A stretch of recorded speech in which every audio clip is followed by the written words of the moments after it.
வாழைக்காய் வறுவல் எப்பயும் செய்கிற மாதிரி இல்லாமல் கொஞ்சம் வித்தியாசமாக செய்யலாம். எப்படி செய்யலான்னு பார்க்கலாம் வாங்க. அதுக்கு வாழைக்காய் எடுத்து காம்பை கட் பண்ணிவிட்டு தோல் சீவி எடுத்து வச்சுக்கணும். இது சின்ன சின்ன வாழைக்காயாக இருக்கிறதுனால நான் 4ஆக கட் பண்ணிக்கிறேன். நீங்கள் பெரிய வாழைக்காய் நல்லா முத்தின வாழைக்காயாக இருந்துச்சுனாக்கா நம்ம எப்பயும் கட் பண்ணுற மாதிரி ரவுண்டாக கட் பண்ணிக்கலாம்.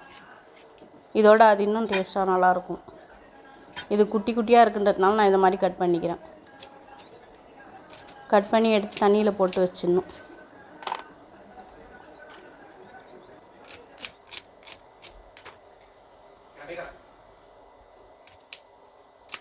இஞ்சி பூண்டு பெருங்காயம் எல்லாம் போடுற தொட்டு நல்லாயிருக்கும். வாழைக்காய் வறுக்கிறதுக்கு கொஞ்சம் குறைப்பாக இதெல்லாம் அரைச்சி எடுத்துக்கலாம். எப்பயும் போல் இல்லாமல் கொஞ்சம் வித்தியாசமாக செஞ்சு பார்ப்போம் இந்த வாட்டி. ஒரு வெங்காயம், மீடியம் சைஸ் வெங்காயம் ஒன்று அரிஞ்சு வச்சுருக்கேன். 4 பல் பூண்டு, ஒரு துண்டு இஞ்சி,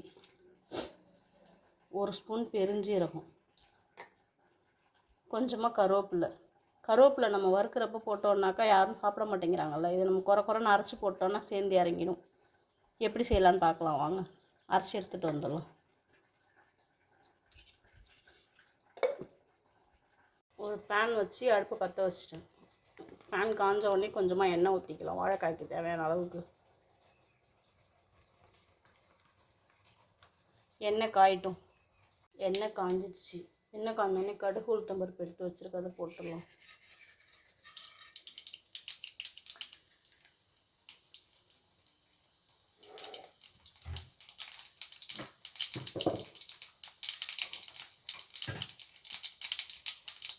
கடுகு உளுத்தம் பருப்பு பொரிஞ்சோடனே கொஞ்சோண்டு தூள் பெருங்காயம்,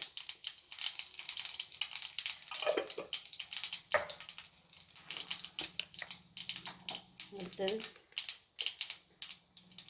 கொஞ்சமாக மஞ்சள்தூள்,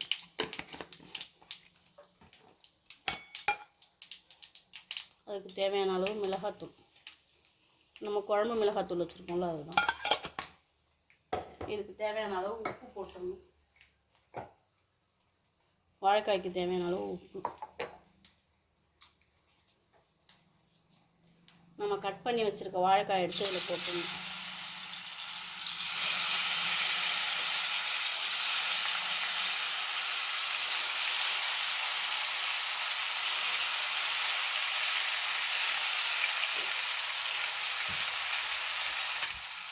இந்த எண்ணெயில் நல்லா பரட்டிடணும் வாழைக்காய்.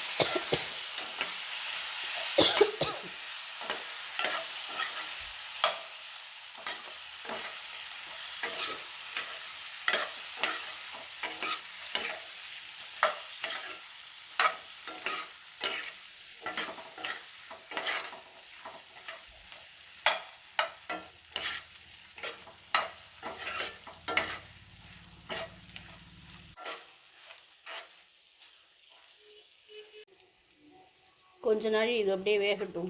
அதுக்குள்ளே நம்ம அரைக்கி எடுத்து வச்சுருக்கிறதெல்லாம் அரைச்சிட்டு வந்துடலாம். வாழைக்காய் 3/4 பதம் வெந்து வந்துருச்சு. இப்போ நம்ம அரைச்சி வச்சுருக்கோம்ல அந்த இதை அதில் போட்டு பரட்டிடலாம்.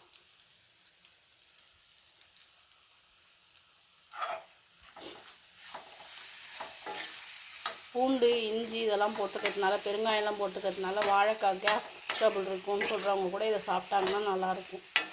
இந்த மாதிரி ஒரு வாட்டி செஞ்சு பாருங்கள், எப்படி இருக்குன்னு சொல்லுங்கள் சாப்பிட்டுட்டு. இப்போயே வாசனை எப்படி வருது பாருங்கள். நல்லா ரோஸ்ட்டாக ஆக்கிட்டு நம்ம எடுத்து சாப்பிட்டோன்னா இன்னும் நல்லாயிருக்கும். வெறும் ரசம் மட்டும் கூட வச்சு, இல்லை ஒரு தயிர் சாதம் வச்சு கூட இதை தொட்டு சாப்பிட்ருவோம்.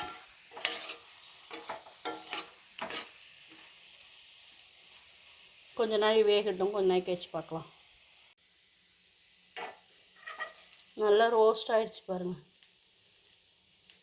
இந்த மாதிரி வறுத்துட்டு சாப்பிட்டோன்னா நல்லா டேஸ்ட்டாக இருக்கும். அந்த காரம் மசாலாவோட டேஸ்ட்டாக அதில் இறங்கியிருக்கும். பிடிக்காதவங்க கூட இதை சாப்பிட்ருவாங்க வாழைக்காயை. என்னோடய வாழைக்காய் குட்டி குட்டியாக இருந்ததுனால நான் இப்படி கட் பண்ணியிருக்கேன். இல்லாட்டி நம்ம ரவுண்டாக எப்பயும் கட் பண்ணுற மாதிரி கட் பண்ணி செஞ்சாலும் சூப்பராக இருக்கும்.